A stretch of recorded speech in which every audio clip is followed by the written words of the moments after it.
Oh, wow, great. So you sure you've seen one of his amazing talks at a conference or online on YouTube. You see he's always like, he's an awesome speaker and a great tech teacher. He came over to Edinburgh from Chicago, where where he's living with his family and also runs his business. So with any further ado, please give David a warm welcome. Yeah, thank you. And looking forward to Keynote. All right. Thank you very much. This, even though I've been doing Python for a while, this is actually the first time that I've been to EuroPython. So if you're a first-time attendee, come find me and we can talk about it here. As far as the talk here, okay, die threads. I had a number of people coming up to me last night. They're like, "Oh, this is some German joke or something like that." And I'm like, unfortunately, no. Actually, a lot of threads are going to die in this talk. We'll get to that. So to start the talk off, I'm going to throw up a sort of a deep thought to ponder here. When threads sleep, do they dream? I don't know what would possess someone to come up with that thought. Maybe it's related to this tweet that I saw recently. Because while you're pondering the first thought there, I saw this. I don't know Jackson. I apologize, Jackson, but I saw this and it's like, what problem am I trying to create with this code? Maybe this is. I'm going to talk about like what problem am I trying to create with this talk, but we'll get to that. Okay, so the thing that I'm thinking about in this talk is actually kind of the more stuff with the world of async. So there's been a lot of stuff with async programming going on in Python.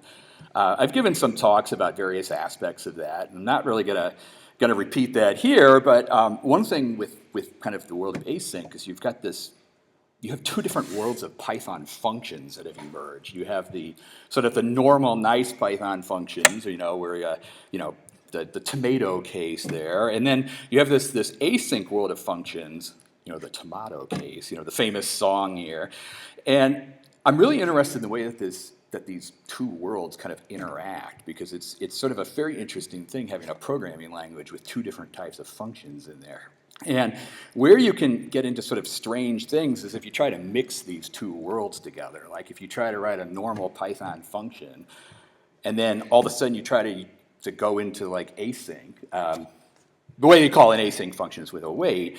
You're basically going to get shut off doing that, okay? It's like Python hates that. It's like you can't call async from the world of synchronous code. But you also run into problems if you go the other way, like if you're using async IO or async or something. You're writing async functions and then you decide to execute like a synchronous, normal Python function in there. What happens at that point? Anything could happen. I mean, it's like a normal Python function. It could launch a thread. It could block. It could go compute Fibonacci numbers or mine bitcoins or whatever. It's sort of there's sorts of lots of problems with that. So I kind of look at this situation. It's like, that's just weird. It's like, okay, it's like you have these two worlds of functions, and there's all sorts of bad things that can happen. So stepping back from that a moment, one of the things that I kind of ask people when I teach and meet people is this question of, why are you using async programming?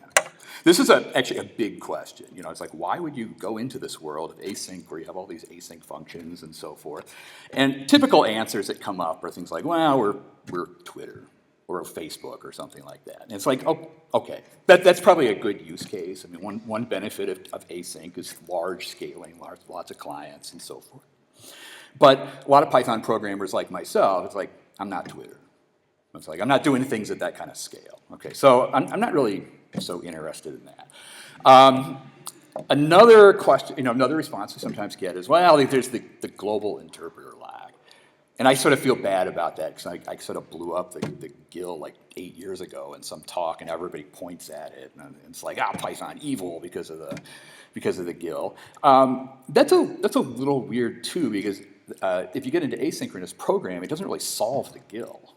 I mean, you still have it. It's just you're just getting rid of threads. I mean, it's like you're not getting any real benefit related to that. So I'm not I'm not so interested in that either. I mean, we're not gonna fix that problem. But then there's this third thing that comes up, which is just people's impressions of threads. I'm sort of curious. I mean, how many people have done thread programming in here at one point or another? I'm a little bit curious if your experience with thread programming is kind of like my experience with thread programming. So you run some thread program, and then it just sits there and like nothing happens. And then you like hit Control C, and then like nothing still happens. And then you hit it a few more times, and you're like, no, this sucks. And then like finally you Control Z the whole thing, and then you have to find your like Python process, and then like kill -9 or something like that. Is that? Yeah. Okay. So yeah, all right. Now we're getting into the German part of the talk here. Die threads die here. No, I think this is like a common experience with threads. Is you do this, and it's like, oh God, it's like terrible experience there. It's not just this though. I think if you look at threads, there's a lot of just weird stuff about it. Like even creating a thread is kind of annoying. I often teach people in classes, it's like, hey, this is how you create a thread. And they sort of ignore the whole thing that's up here and then focus on like the one tuple at the end. Like, why is it 5 comma? And then there's a whole discussion about that. And then, or the only way to create a thread is to use everybody's favorite feature, which is inheritance, obviously. I mean, you gotta do that. So, like creating threads is sort of weird. Communicating with a thread is sort of annoying. Like, let's say you have a thread and you want to return a result back. You would think that there would be some easy way to do that. Like, you start a thread and then you join it and you get the result. And like, no. I mean, it's like threads basically, you launch them and they just sort of fall off the end of the universe or the edge of the world. The only way to get a result back is you have to arrange for it. Maybe you mess around with futures or some other thing, but the code is already kind of making me kind of cry a little bit with the added complexity, and then you get into things like, can you cancel a thread or kill it or something? I mean, this is a whole big topic that we'll get to in a second, but it's like if you want to kill a thread, you're basically on your own. Roll on the floor laughing kind of thing with that. If you do some searching online, by the way, you might find people saying like, well, actually, have you considered using C types to kill a thread? And no, like, you'll find answers like, oh, you can like just directly go into like the POSIX library or something and nuke your program using C type. Like, no, don't do that. So I think about this like thread experience, and it's like, this is just bad. But they basically work. I mean, for some definition of work. I mean, one benefit of threads is you can run normal code in threads. Probably works. You don't have to rewrite the whole universe. So, I mean, you kind of get that, but it's still not a great experience. And maybe because of that experience, that is maybe a big appeal of some of the async stuff. I mean, in some sense, it's like a new, it's like a new starting point. And maybe an appeal is, you can kind of rebuild the universe or something. It's like, well, let's do it right this time and see what happens. Whether it's going to end up like the slide on the right, I don't know, but it's kind of trying to rebuild things. And you do see this. I mean, there's a lot of people working on async like versions of async libraries to do different things like HTTP and requests and database and Redis and all this stuff. And there's actually a lot of very interesting things going on with this. I mean, if you look at some of the talks on it and some of the work, I mean, there's some cool ideas, like the sans IO stuff, trying to get rid of IO, and so forth. But I'm sort of looking at this and thinking about it. I had this sort of thought, like, couldn't you just rewrite threads? Or maybe could you re-envision threads? I mean, if we're going to re-envision everything else, maybe we could re-envision threads at the same time. So I'm going to do a little experiment of re-envisioning threads here. This is going to involve some live coding and some demos. And it's more of a thought experiment. And I just want to preface this by saying this is nothing that's suitable for any kind of production or anything at this time. It's purely experimental. So the thing that I'm kind of thinking about is, what if there were like a replacement thread library. I don't know. We're basically going to redo threads. That's kind of our thought. So maybe I'm going to have some library that involves the word redo. I don't know. Maybe we call it Threado. It's a bad name, but you need a cute name for your library there. Actually, Threado sounds really awesome if you lower your voice and you say Threado or something. Actually, don't do that. So imagine that you had like this sort of new thread library, and you tried to fix like all these problems that you hated about the old one. So maybe just like starting off, let's say you had a simple function like that, and you just wanted to launch a thread and get the result back. I would really like to have some easier way to do this, where you could just say, well, let's just spawn that function with those arguments, and then just get the result back. Maybe you do that. Don't have inheritance, don't have the one tuple, don't involve futures and all this stuff. Just try to do something really simple like that. And see what that would look like. I'll see if I can find my cursor here. So run that. Maybe we'll call this ex1 here. Oh, and you have to give it an argument here, okay. You always have to do debugging in the talk here, okay. So maybe you could just start with that. Just give like threads just a better experience from the start, basically. It's like, okay, you have a function, you can call it, you can get the result. You might be able to do some things with errors as well. Maybe like let's say somebody called this with like bad types or something. Instead of just having, like right now with threads, if you crash, they sort of print a message and then disappear off into the vapor or something like that. Maybe you could just take that and have it return like a wrapped exception or something. One feature of Python 3 is that you've got these these chained exception objects, so you can basically package up exceptions in kind of a nice way. Maybe you do that. Well, let's just try running that. Okay, so it failed and you've got to type it. So one thing on this hypothetical, sort of new thread thing is actually just sort of, fixing the way that you launched it. The other thing that you would want to do, okay, so let's do another, next thing you want to do, maybe we'll do example 2 here, is actually make sure that it's real threads. Like you actually have some kind of actual concurrency going on here.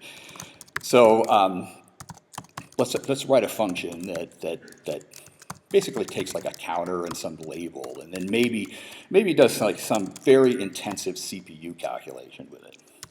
This is not the most interesting example, perhaps, but what we're going to do is just create a running total, we'll decrement n, and then maybe every so often we'll print out something. Do people know you can do the underscore in numbers in Python now?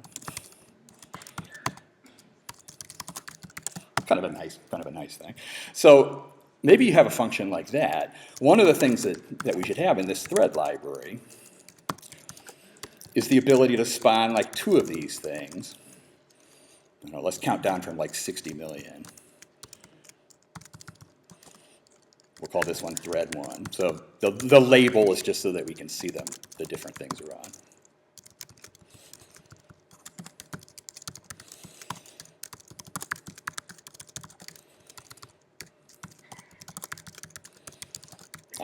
Join.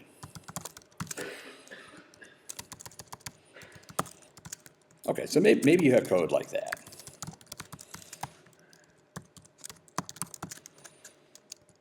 Okay, looks sort of like threads, slightly different interface. So what we're doing is spawning that function off, twice, and mainly what we're going to do here is just see if they run at the same time.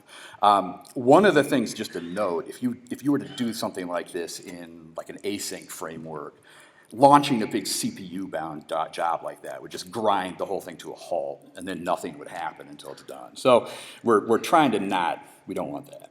Okay, let's run that here. Okay, so this thing is kind of churning along. And you see both threads making progress. They're both kind of going at about the same time, printing stuff out. So one of the things that you have here is it basically is real threads. It's not, and it's not greenlets, it's not async or anything like that. So it actually is you do get the kind of the normal concurrency there. But the next thing that you want, though, and this is where the death is going to start. I apologize for that. It'd be really nice if you could actually have these things die in some way. I mean, that's the thought that most people have with threads is, can you make them die in some way? So let's say you had a function, that just did something trivially dumb here, like maybe sleep for like 10 seconds, like that.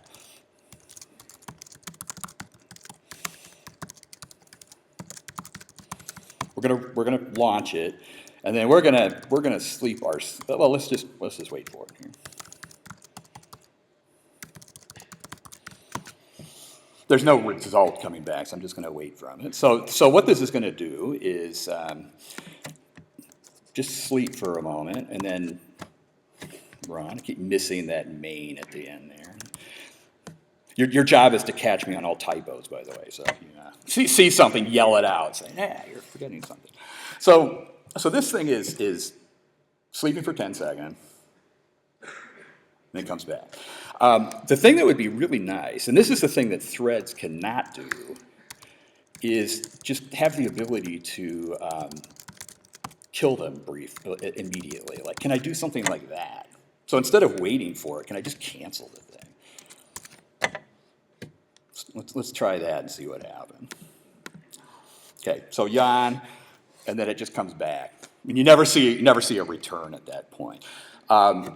Essentially, what you've got here is like a cancellation mechanism built into threads, where it's just like, we're done with it, cancel it. The other thing that would be nice about that would be if you could catch it in the thread itself.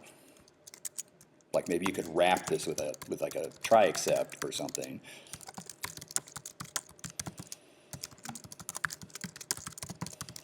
And do something in response to it. So let's try that. Okay, so it comes back and it's like I canceled it. So this is kind of a starting point. We're going to do more with this in a second, but the idea is just re-envision threads a little bit. It's like get rid of the crazy creation process, get rid of the lack of ability to return a result, and then add this cancellation stuff into it. Now, keeping with the title of the talk, I kind of want to run with this cancellation idea a little bit. This is actually, I think, a really big point of some of these async frameworks, is that they actually give you a lot of control over what happens in your program. And that's actually a feature of these frameworks, is that you have sort of control over what's happening. And a big part of that is actually being able to like cancel work or to schedule work and to do other things. This is something that has never traditionally been possible with thread programming, at least not easily. So I kind of want to just roll with some different examples on that. One example that you might consider is how this might interact with something like a lock.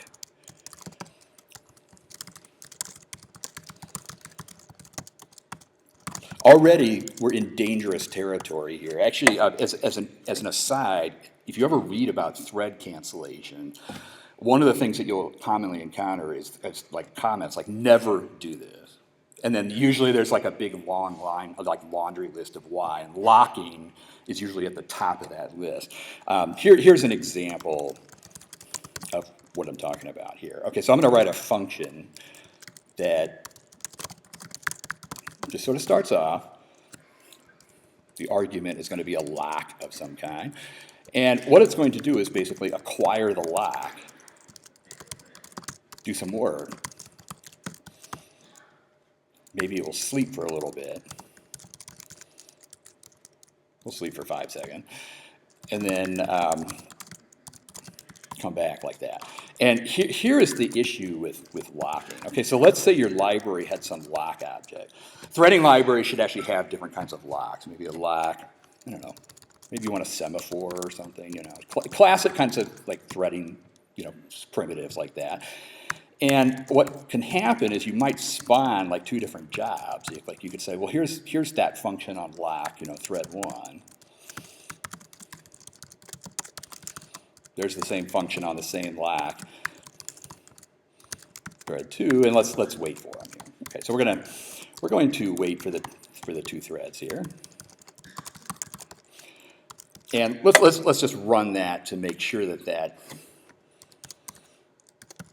does what we want here. Okay, so what you should see is it comes up thread 1 starting, thread 1 working. Thread 2 basically had to block there because it had the lock. It didn't have the lock and had to wait. So what's happening is like the two threads are basically prevented from working because of the lock. Now, the interesting case with something like that is what happens if you decide to cancel one of those things, like case 1. What if you cancel the thread waiting for the lock?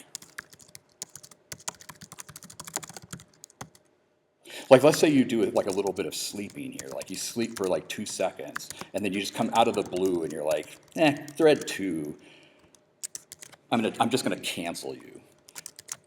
And then I'll join with thread 1.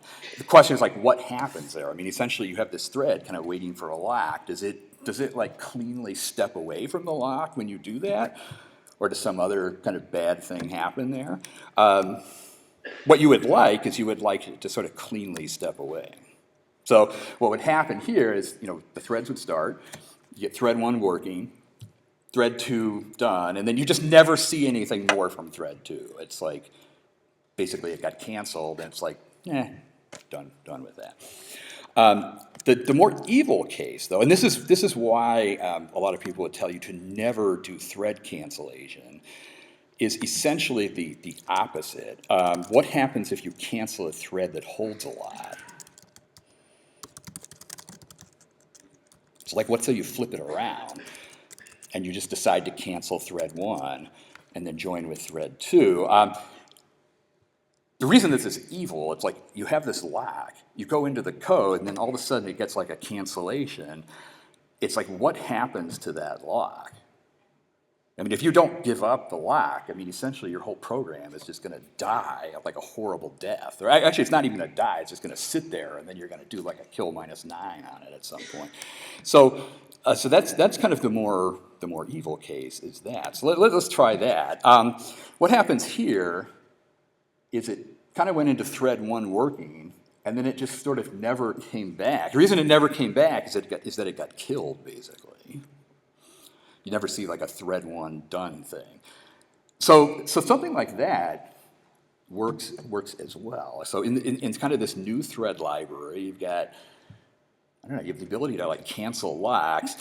Just as one comment on this, I think one thing that probably makes this sane is Python's with statement. That is actually a really amazing feature of Python, is the with, the fact that you can like use a resource and have it properly cleaned up when you're done with it. That is what's making this kind of sane. It's like if you get some kind of cancellation showing up, it does show up as kind of an exception in that code, but you can back out of it, you can clean it up, and you can release the log. All right, still with me on that, doing thread cancellation stuff. You could take this further, by the way. We'll see how we're doing on time. You could look at more complicated kinds of problems. Like one famous problem from kind of operating systems would be things like the DiningPhilosophers problem. I don't know if you've seen that or not, but basically the problem is you have like 5 philosophers sitting around at a table, and then on the table you've got 5 chopsticks. So maybe that you have these chopsticks on the table which are represented as locks. Okay, so you have 5 chopsticks, and then you have some philosopher process that essentially just wants to eat. And the way that it eats is maybe it sleeps for a certain amount of time. So we're going to do like a random sleep here. And then in order to eat, what it will do is acquire a lock. So it will do like one of the sticks. It will acquire that. Maybe it sleeps a little bit more. philosophers spend a lot of their time thinking, right? So if you grab one chopstick, you know, you might think a while before grabbing the second one there. So the idea is you have these like two chopsticks that you need to acquire. Yeah, I see the Tredo or Tredo. Now I can. Okay. Maybe it sleeps some more. Yeah. Am I missing a? Oh, sticks. Yeah. See, this is why I don't need a fancy IDE, so I just use the crowd. Yeah, okay, yeah, okay, so. Eating, okay, yeah, it's like eating and here, okay, so you have something like this, okay, so maybe it sleeps for a random amount as well, and so maybe that's your program. You have kind of the philosopher thing, like that. And then what you're going to do is maybe launch these into threads.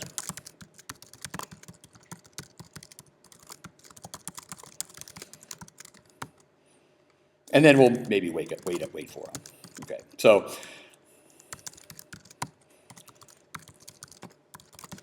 okay, we'll see if this works. Famous last words. If this, am I missing something else here? Oh, yeah, okay. Yeah, that one. Yeah, okay. I like this. Wait just means that they don't like if you don't care about the result, you can just wait for them. Join will return a result if you want it, but maybe you want the old behavior, you know. So let's just see what happens there. So that code, the first time I run it, it seems to work. The big reason why people care about the dining philosophers, though, is that oftentimes it does not work. We'll see if it fails. Okay, so right now it's basically not doing anything at all. The problem here is that basically the gist of the problem is in order to eat you need 2 chopsticks, but there's only 5.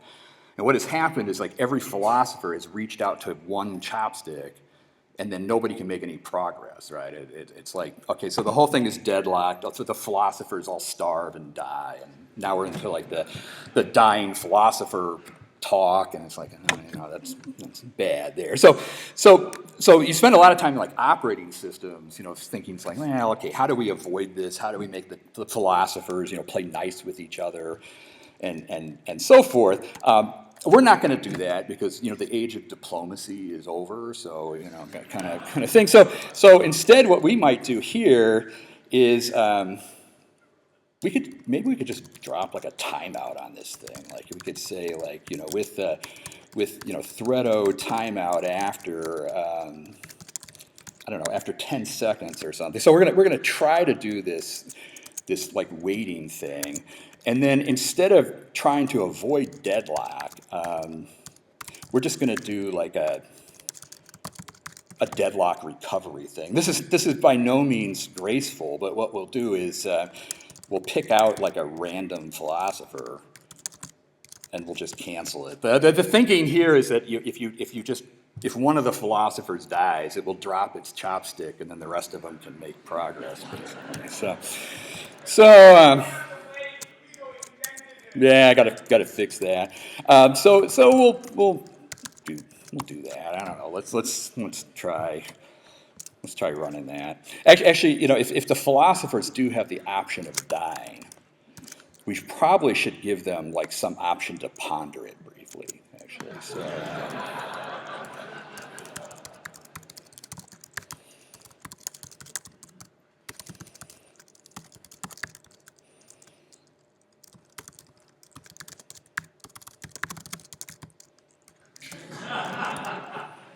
I put an F string in there just for extra effect there. Okay, so let's try. Okay, so it looks like it's like maybe immediately dead already here. Deadlock.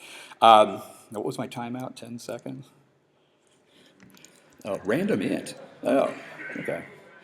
Well, you did see the timeout there. So let's try it again. All right, deadlocked again. So the thing is kind of it's wedged, but if it's working right, it should just pick a random philosopher, and then the rest of them wake up. but what is death? Okay, so that's actually kind of cool. It's like, huh, you had like thread holding locks, and you just blow it away, and like everything works. Of course, diplomacy is not restored there, but that's okay. So that's like another example. Some other things that you might want with this thread library. I don't know what example we're up to here. Would be things like queuing kinds of stuff. One common thing that I often have to do in thread code is I often do like producer-consumer types of problems, like creating worker tasks and so forth. Like maybe you have a queue.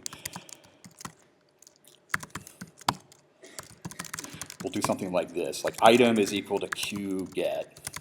By the way, this would be one place to use this new like PEP 572 stuff. Not to open up that battle in this talk, but you could do while item equals queue get or something. But let's stay away from that. Okay, so but so you could do while true, get the item. Maybe I'm going to catch like this exception here.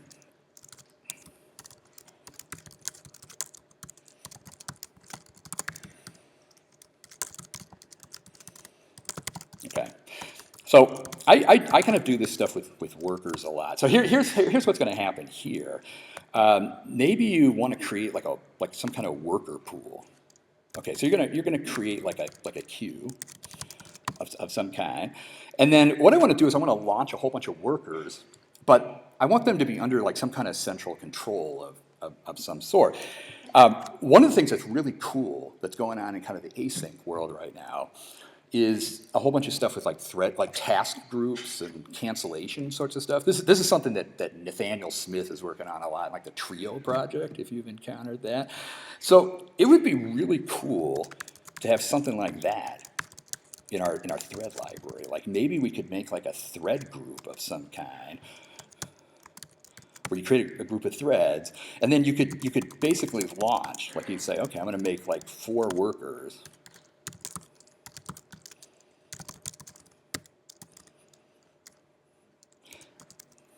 I don't know. I'm going to give them a label here just so you can see that. So what's going to happen is you're essentially going to launch like a bunch of workers under the control of like a thread group or something, and then I'll feed them some work. Like maybe I'll just drop stuff onto the queue.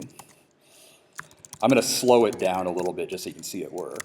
So we'll feed it onto the queue there. One thing with queues, by the way, is they do have a signaling mechanism in there. This is basically from Python standard libraries. You can do a task done. So I'll come down here, and then I'll join with the queue. And then one of the problems that you have with these work queues is how do you get all the workers to shut down? I don't know whether anybody's encountered this problem of like you launch something, but then you have to have it shut down. Common way to do that is maybe you put like a special value on the queue, like a none or some kind of sentinel or something like that. We don't want to do that. We just want to nuke everything. It's like cancel remaining, and then like we're done essentially. So we would really like to do something like that. So it's like spawn workers, give them some work, join with it, and then when we're done, just clean the whole thing up. So let's see if that works. Oh no, well, G is the group. But Q is the queue. It turns out queues actually have a join mechanism on there. There's like task done, which sort of tells you that you did something with it, and then you can use join to basically wait for the queue to process all the things. So no, it's a great question, and it's very subtle. It's a place where I could have made a mistake actually, but no, we're waiting for the queue to kind of finish up. But that's kind of cool. It's like, just canceled all the things. Turns out you could probably clean that up even further. One of the things that is sometimes done with these like thread groups or task groups is you can give different policies for how to process it. What I'm doing here is I'm saying, well, make a thread group wait equals none. That's sort of the we wait for nobody policy. And what happens is if the code ever leaves this with statement, it will just blow away any thread that was still active at that time. So you can do some modifications like that.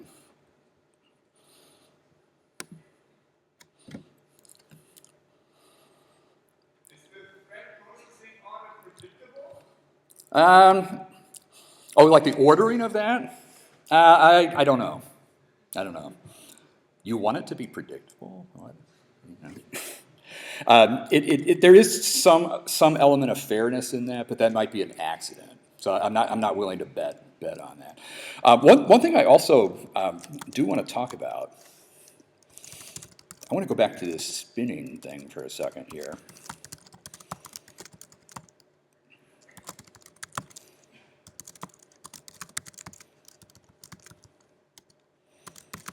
Okay.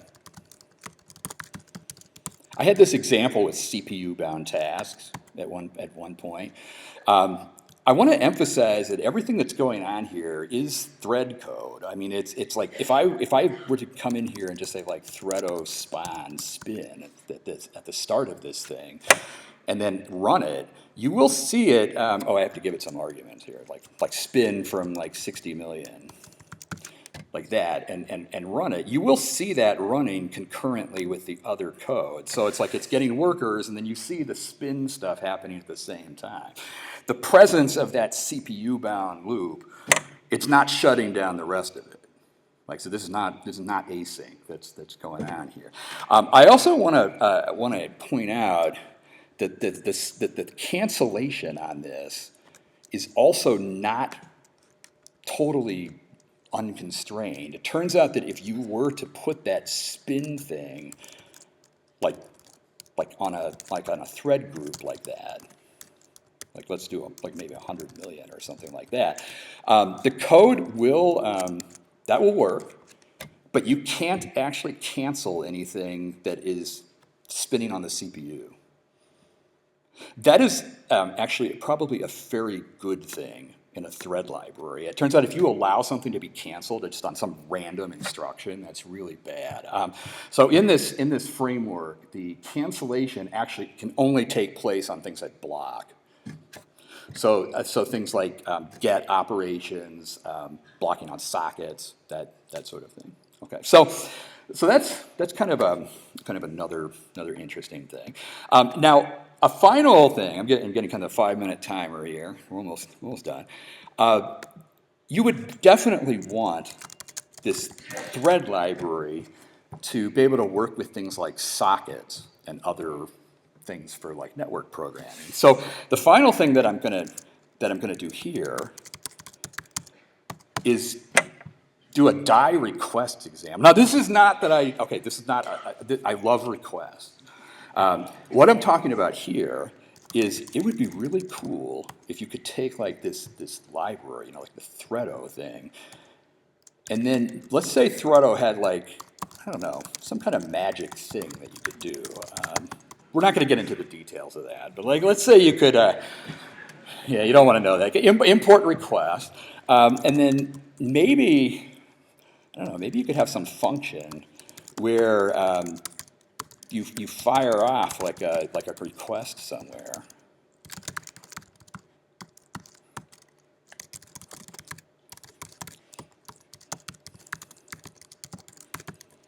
But you have the ability to cancel it.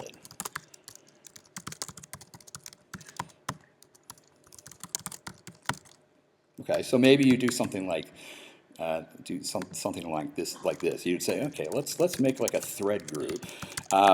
We're going to wait for anything to finish, and then we're just going to fire off a whole bunch of stuff here. Like let's go spawn like the function off. So we're gonna spawn like 4 copies of this request thing off, and then maybe we'll just print out the result of the one that completed.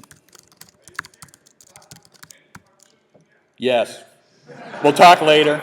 Yes. Yeah. It's the only way to get the cool highlighting on it. Actually, Are you horrified by that? Yeah, probably. Yeah. Okay. So the idea here, I hope that this server is ready. So we're going to fire off requests to a server, 4 of them, kind of in parallel, and then the idea is. I want to print the result of whichever the first one that finished is, like slight indentation problem there. So let's try that one.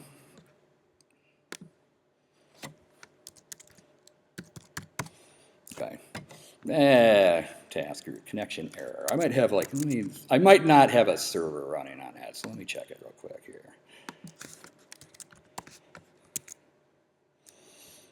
Okay, let's run that again. Okay, so this thing it's kind of just sitting there. It's slowed down on purpose, so waiting. Yeah, we're getting another error there. Oh, well, it did get it canceled there. Okay. So the idea on that is it basically did get a response. Something happened, but then it canceled the other ones. Yeah, a little bum that didn't work. Right. Let's try it one more time here. Famous last words here.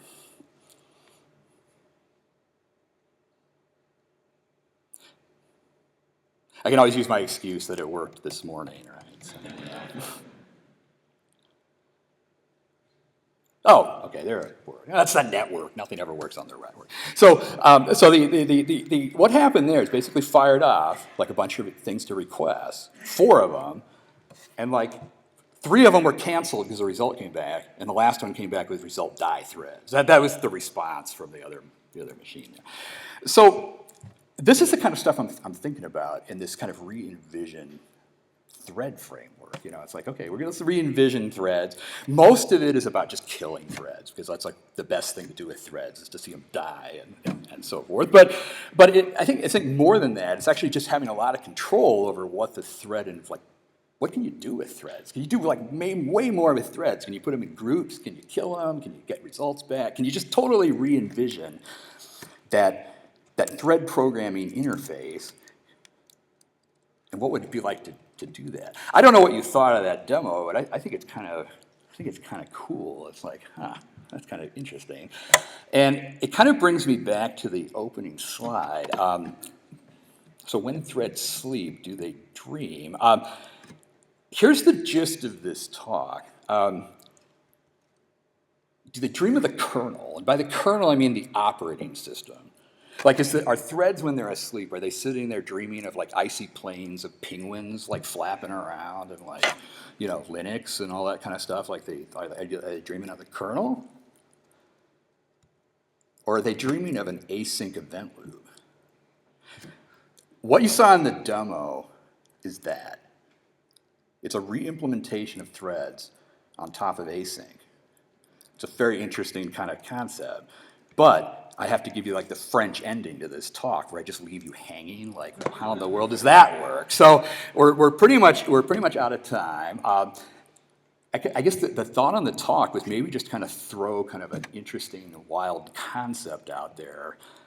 And if you want to find out more about it, you're going to have to track me down and ask questions and so forth. So that's pretty much the end of the talk. We may have time for questions or not. Do we have time for questions? There might be questions, I don't know, a few questions, but let's see if there are questions here. Thank you very much.